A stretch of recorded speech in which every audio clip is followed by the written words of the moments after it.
Welcome back mga teknik sa YouTube channel.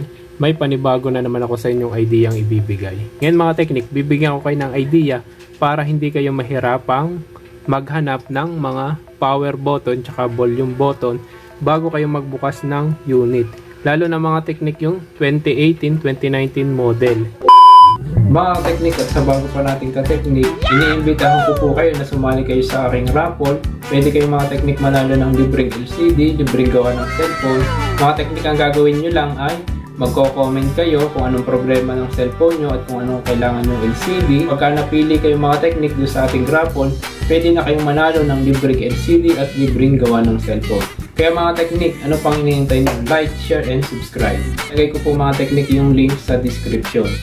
Kasi mga teknik, pagka basta-basta nyo binuksan itong ganitong mga unit, 2018-2019 model, nawawala ang kanyang power button tsaka volume button kasi gato na yan sa loob. Ang gagawin nyo dyan mga teknik ay lalagyan nyo muna siya ng tape.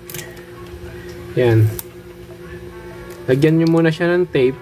Bakit mga teknik nilalagyan ng tape yan? Kasi pagbukas nyo ng back cover na yan, tatalsik yan. Mawawala yan. Papahirapan kayong maghanap niyan. Hindi ko lang mga teknik kung ako lang gumagawa nito o marami pang iba. Basta ito yung idea ko sa inyo para bago kayo magbukas ng unit, hindi kayo mahirapang maghanap ng power button tsaka volume button kasi yan ay natalsik kapag binubuksan yung unit 2018-2019 model. Kasi nga gato na yung kanyang button. Yung pinakagoma niyan doon sa loob yan. Pagbukas nyo ganyan, tatalsik yan, papahirapan kayo niya maghanap. Paano pagka nagmamadali yung customer? Baka wala kayong maikabit na button. Hindi yun na kayo kahahanap yan. Tignan nyo mga teknik, kapag may tape yan, hindi yan tatalsik. Hindi mawawala. Halimbawa mga teknik, wala yan tape. Pakita ko sa inyo.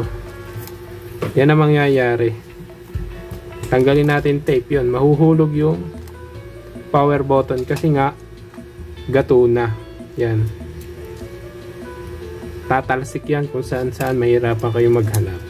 Yung bali mga teknik, ito naman gagawin natin ay Y12. Problema nito, auto restart. Ang problema nito ay yung kanyang battery fuse. Meron na tayong video sa ating YouTube channel.